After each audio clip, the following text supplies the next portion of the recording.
அவங்களுக்கு பிரச்சனை. யார் யாருக்கு தொந்தரவு பண்ணா? கோயிலுக்குள்ள நிகழ்வு நடக்குது, கோயிலுக்குள்ள எல்இடி ஸ்கிரீன் வைக்கிறாங்க, மக்களை கோவிலுக்கு அழைக்கிறாங்க, கோவிலில் அன்னதானம் போடுறாங்க, வெளியே இருக்கக்கூடிய யாருக்கும் எந்த பாதிப்பு இல்லை.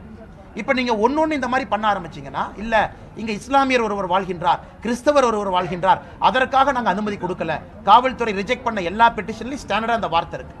அப்படி பார்த்தா தமிழ்நாட்டில் எந்த நிகழ்வு நடத்த முடியும்னே? ஒரு கிறிஸ்தவர் நிகழ்வு நடத்தினா ஹிந்து அப்ஜெக்ட் பண்ணுறாங்க, நடத்தாமல் இருக்க முடியுமா? ஒரு செக்குலர் ஸ்டேட் அது. இல்லை இஸ்லாமியர் ஒரு நிகழ்வு நடத்துறாங்க, நபிகள் நாயகம் நிகழ்வு நடத்துறாங்க, அப்போ ஹிந்து ஒருவர் இருக்கான்னு ரிஜெக்ட் பண்ண முடியுமா? அதனால எந்த எஜ்ஜுக்கு இந்த மைனாரிட்டி அப்பீஸ்மெண்ட் அரசு எங்களை பொறுத்தவரை அனைத்து மதத்தையும் சமமாக பார்க்கின்றோம். ஆனால் திமுகவை பொறுத்த அப்படி அப்பீஸ்மெண்ட் பாலிடிக்ஸ். இதை வந்து மைனாரிட்டி சகோதர சகோதரரே விரும்பல, இதை வந்து கிறிஸ்தவ சகோதர சகோதரிகள் விரும்பல, இஸ்லாமிய சகோதர சகோதரிகளே இதை விரும்பல. ஆனால் மாநில அரசு அவர்களை கவர்வதற்காக எதற்கு இந்த வேண்டாத வேலையை 3 நாட்களாக செய்கிறாங்க. அதனால் இதை வன்மையாக கண்டிக்கத்தக்கது மட்டுமல்ல. ஒரு இடத்துல குடும்ப விழா போட சேலத்தில் பார்த்தீங்கன்னா அந்த இளைஞர் அணி மாநாடு நடந்து கொண்டு இருக்கு, அதுக்கு அனுமதி இருக்கு, அதுக்கு டிராஃபிக் பிளாக் பண்றாங்க, 6500 போலீஸ் போட்டிருக்காங்க, லட்சக்கணக்கான மக்களுக்கு அசௌரியம் அங்க இருக்கு. ஆனா ஒரு கோயிலுக்குள்ள தனியா அமைதியா நடத்தக்கூட நிகழ்வுனால அசம்பாவிதம் ஏற்படும், அசௌரியம் ஏற்படும் உங்க பேன் பண்றாங்கன்னா நாம் புரிந்து கொள்ள வேண்டும், திமுக அரசு இந்துக்களுக்கு எதிராக இருக்கக்கூடிய அரசு. இதே மாதிரி போச்சுன்னா திமுக தன்னுடைய வாக்கு அரசியலுக்காக எதை வேண்டுமானாலும் செய்ய துணிந்திருக்கின்றார்கள். இன்னைக்கு சுப்ரீம் கோர்ட்டும் ஹைகோர்ட்டும் மிக தெளிவாக சாட்டையடி தீர்ப்பு கொடுத்து தான் இதை நடத்த வேண்டிய நிர்பந்தத்திற்கு நாம் அனைவரும் தள்ளப்பட்டிருக்கின்றோம்.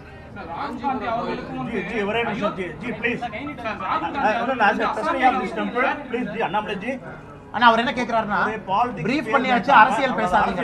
அவ்வளவுதான். சரிங்க.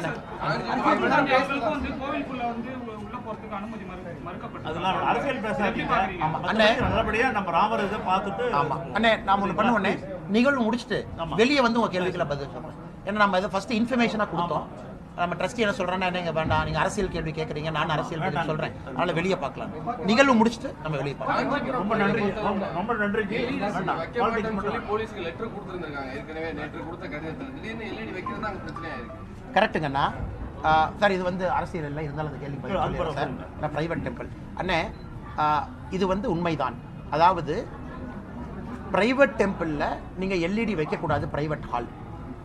ஆர்கனைசர்ஸ் வந்து ஒத்துக்கிட்டாங்க. அதன் பிறகு ஆர்கனைசர்ஸ் காவல்துறை கேட்குறாங்க, எந்த அதிகாரத்தில் நீங்கள் லெட்டர் கேட்குறீங்க, உங்களுக்கு என்ன லோக்கல் ஸ்டாண்ட் இருக்குது, என்ன சட்டம் ப்ரிவென்ட் பண்ணுது? அதற்கு காவல்துறையிட்ட பதில் இல்லை. அதாவது பிரைவேட் ஃபங்க்ஷன், பிரைவேட் டெம்பிள் அன்னைக்கு என்ன நீதிபதி ஜட்ஜ்மெண்ட் கொடுத்துருக்காங்களோ, இதையே நேற்று நள்ளிரவு லேட் இரவில் ஆர்கனைசர்ஸ் கேட்டாங்க, சார் எந்த செக்ஷன் படி நீங்கள் எங்களை வைக்கக்கூடாதுன்னு சொல்கிறீங்க சொல்லுங்கள். ஸோ காவல்துறையிட்ட பதில் இல்லாதனால் இன்னைக்கு காலையில் கட்சி நாங்கள் அங்கே போனோம், மாவட்ட தலைவர் போனாங்க, நாங்கள் அந்த டெம்பிள் அத்தாரிட்டிஸ்க்கு நாங்கள் சொன்னோம், சார் எங்கேயும் பேன் கிடையாது, நீங்கள் தைரியமாக வைக்கலாம், நீங்கள் என்ன லெட்டர் கொடுத்துருக்கீங்களோ அதை பற்றி முக்கியம் இல்லை, அவங்க வந்து போட்டிருக்கிறது இல்லீகல் ஆர்டர் அப்படின்னு நாங்களும் வலியுறுத்தணும், நீங்கள் தயவு செஞ்சு எல்இடி ஸ்க்ரீன் வைங்க. அதான் இன்னைக்கு காலையில் நடந்திருக்கக்கூடிய நிகழ்வு. ஆனால் நீங்களும் கொஞ்சம் எல்லாம் பங்கேறுங்கண்ணா. தேங்க்யூ அண்ணா.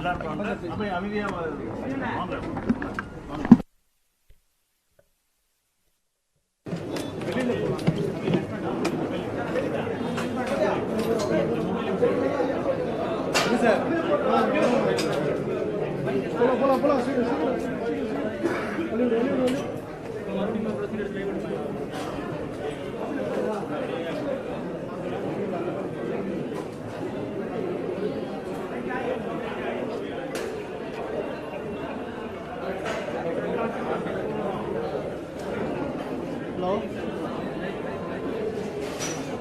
சரிங்க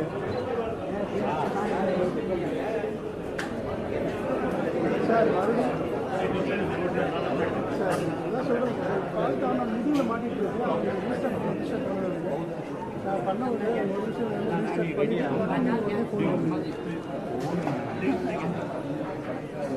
ஒரு நிமிஷம் ஹலோ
एक यात्रा है, आध्यात्मिक यात्रा है।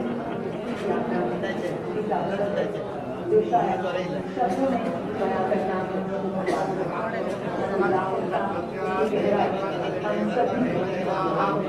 हम सभी आज हम कह सकते हैं प्रभु श्री राम समर्पण का जो आदर्श यहाँ पर तमाम लोगों ने स्थापित किया और वे समर्पित रहेगा। आज के बाद एक अद्वितीय संस्थागत यात्रा जिससे हम लगातार बात करते हैं।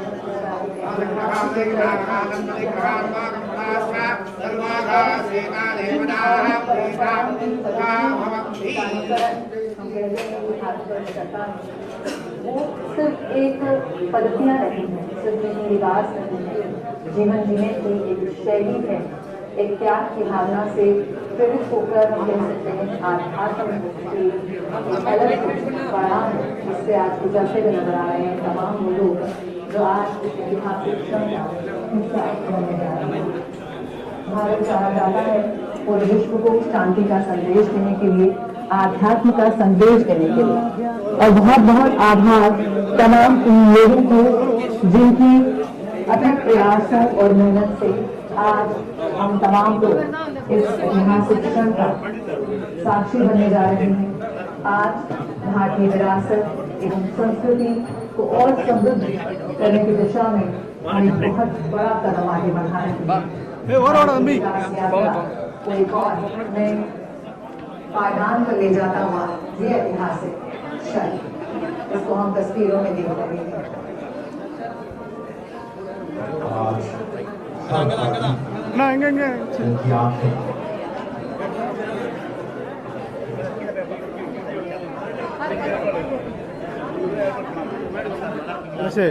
லைவ் போயிட்டு இருக்கு அப்படின்னு நடுவு சென்டர்ல வரிய எல்லாருக்கும் வணக்கம்.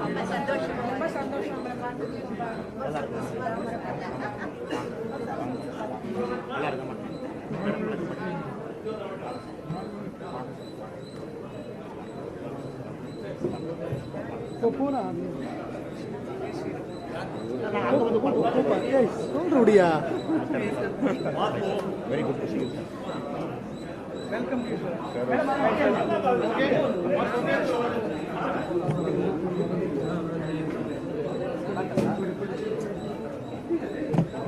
Hello. Thank you. எல்லாரும் வணக்கம்.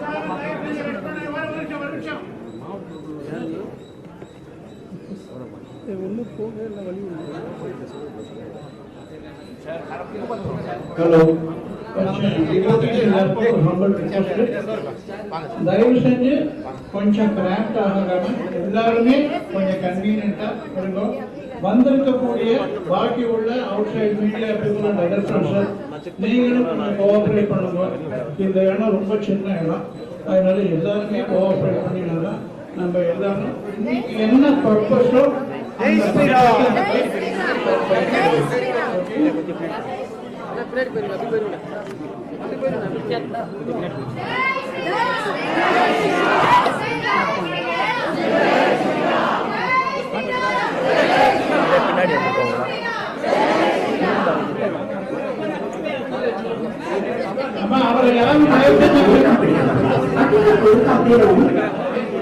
அவரை யாரும் அந்த இடத்துல கிரௌட் பண்ணாதீங்க. தயவு கிளியர் பண்ணுங்க ப்ளீஸ்.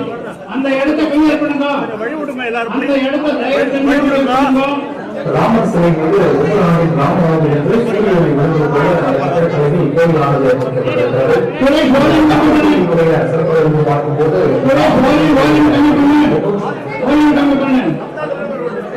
ஒரே ஒரு நிமிஷம். நம்மளுடைய மரியாதை வந்திருக்கக்கூடிய விருந்தினர்களை வரவேற்க வேண்டியது. அதனால உங்க எல்லாருடைய சார்பாகவும் நம்ம வந்திருக்கக்கூடிய திரு அண்ணாமலை அண்ட் டீம் அவர்களை நாம் எல்லோரும் கைத்தட்டி ஆசையோடு வரவேற்க வேண்டும் என்று கேட்டுக்கொள்கிறோம். நம்மோட வேணுகோபால சுவாமியினுடைய ஸ்ரீ ராமச்சந்திரமூர்த்தியினுடைய பரிபூர்ணமான அனுகிரகம் அருள் எல்லாம் அவருக்கும் அவரது குடும்பத்தினருக்கும் கிடைக்கட்டும் என்று பிரார்த்தனை செய்து கொள்வோம்.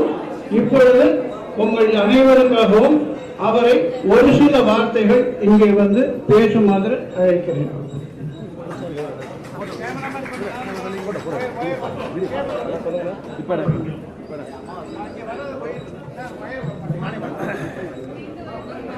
பின்னாடி போடா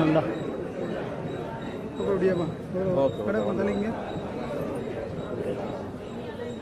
அன்பார்ந்த பெரியவர்களே, தாய்மார்களே, ராமபக்தர்களே, சகோதர சகோதரிகளே, தம்பி கேமரா வருதா? ஒரு முக்கியமான நாளில், மிக மிக முக்கியமான நாளில் இந்தியாவுடைய கலாச்சார நம்முடைய பரிமாணத்தில் நாம் யாரும் கூட நாம் நம்முடைய குழந்தைகள் நம்முடைய சந்ததிகள் அடுத்த 10,000 ஆண்டுகள் இந்த நாளை யாரும் மறக்க முடியாத ஒரு நாளில் ஆண்டவன் நமக்கு ஒரு மிகப்பெரிய பாக்கியத்தை கொடுத்திருக்கிறார். எத்தனையோ நம்முடைய முன்னோர்கள் போராடியதற்கு நம்முடைய ஆண்டோர்கள் சான்றோர்கள் தன்னுடைய வாழ்க்கையெல்லாம் இழந்து இந்த நாளுக்காக காத்திருந்தார். அப்படிப்பட்ட நாள் இன்று நம் கண் முன்னால் நடந்து கொண்டிருக்கிறது. கோபாலபுரத்தில் வேணுகோபால சுவாமி திருக்கோவில்ல சுவாமியினுடைய அருளோடு அமர்ந்த அந்த நிகழ்வை பார்த்துக் கொண்டிருக்கிறோம். இது சாதாரண ஒரு நிகழ்வு கிடையாது.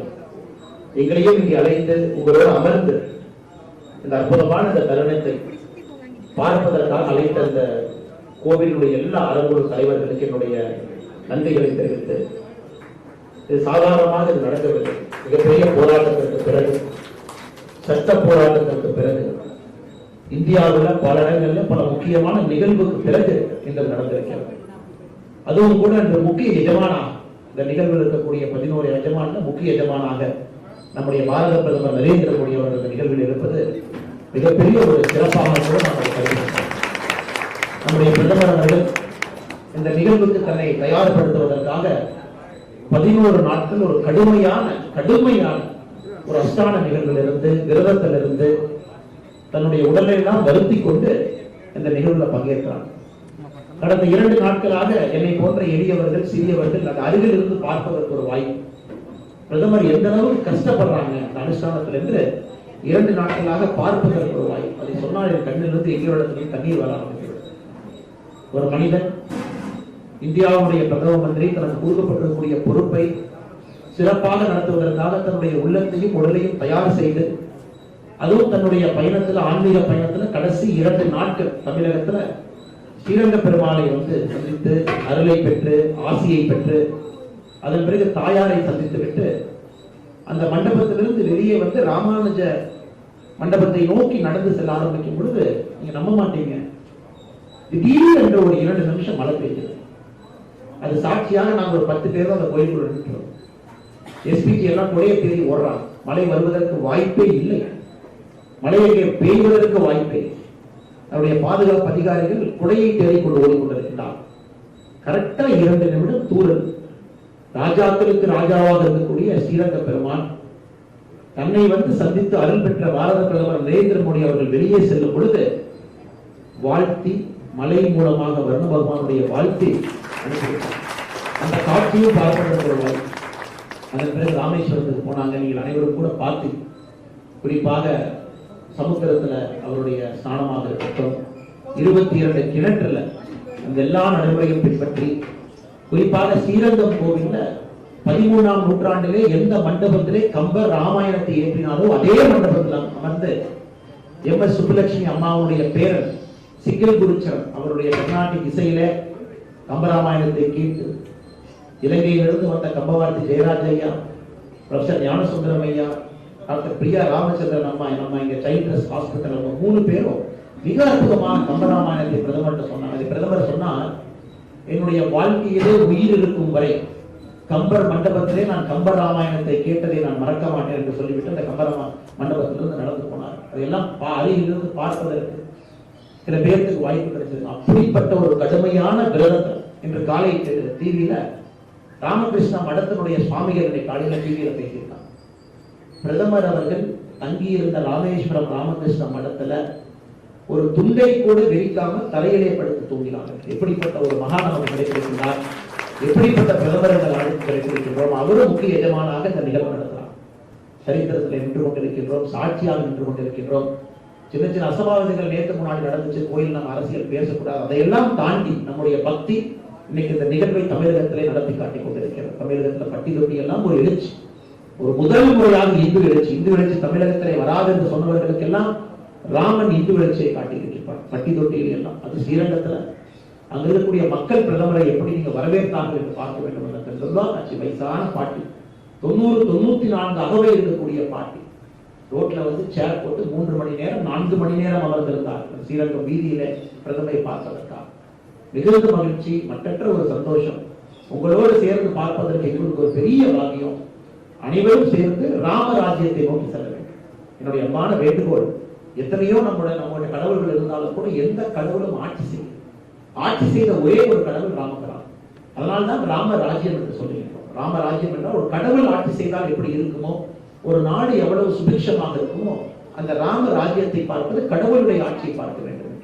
இன்னைக்கு என்னை பொறுத்தவரை ஒரு மகானாக கடவுளாக நரேந்திர மோடியுடைய ஆட்சி நடந்து கொண்டிருக்கிறது. ராமராஜ்யத்தை நிச்சயமாக நாம் பார்ப்போம் என்கிற நம்பிக்கைக்கு பார்க்க ஆரம்பித்தோம். வருடத்தை அனைவருக்கும் இந்த நேரத்தில் வாழ்த்துக்களை வணக்கங்களை தெரிவித்து, ஐயா பெரிய ஐயா அவங்க ட்ரஸ்டி ஐயா இருக்கிறாங்க. கிட்டத்தட்ட 94 ஆண்டுகளாக இருக்கக்கூடிய ஒரு கோவில், கோபாலபுரத்தில் மிக முக்கியமான கோவில். இந்த கோயிலுக்கு வர வேண்டும் என்று நீங்கள் அழைத்த பொழுது எங்களுடைய மனம் குதூகலத்திலே தகுந்து இங்கே இருக்க வேண்டும் என்று வந்திருக்கின்றோம். ஐயா, உங்களுடைய அழைப்புக்கு என்றும் நாங்கள் நன்றி கடன்பட்டிருக்கின்றோம். மறுபடியும் என்னுடைய வாழ்த்துக்களை தெரிவித்துக் கொள்கிறேன். நன்றி, வணக்கம். பாரத் மாதா கி ஜெய். ஜெய் ஸ்ரீராம்.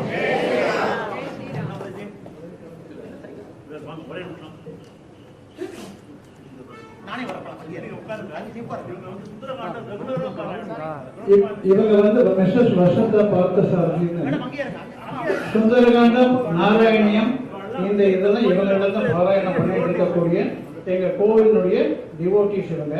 அதனால இவங்களால தான் இந்த ஆலயமே நடந்து கொண்டிருக்கிறது. எல்லா டிவோட்டிஸும் கூட சேர்ந்து நடக்கிற கோயில் இது. அவ எல்லாரும் நன்னா பார்த்துக்கிறதுனால தான் இந்த ஆலயம் நன்னா நடந்து கொண்டிருக்கிறது. அதனால அவர் இங்க ஒரு 5 நிமிஷம் இருக்கேன்னு இருக்கார். அவர் இருக்கக்கூடிய நேரத்துல வசந்தா பார்த்தசாரதி மேடத்துக்கிட்ட மைக்கை கொடுத்துட்டு அவளை ராமஜெபம் பண்றதுக்கு ரிக்வஸ்ட் பண்ணிக்கிறேன். அவள் சொல்லி முடிச்ச உடனே நம்ம முன்னாடி சொன்ன மாதிரி ஸ்ரீராம ஜெயராம ஜெய ஜெய ராமங்கிறத அவள் ஒரு 5 நிமிஷம் எல்லாருமே சேர்ந்து ஜெபம் பண்ணுவோம். நாட்டில் எல்லாரும் நல்லா சௌக்கியமா இருக்கணும்னு பிரார்த்தனை பண்ணிக்குவோம். வந்திருக்கக்கூடிய அத்தனை டிவோட்டீஸ்களுக்கும் என்னுடைய மனமார்ந்த நன்றி. வந்திருக்கக்கூடிய பிரமுகர்களுக்கும் என்னுடைய நன்றிகள்.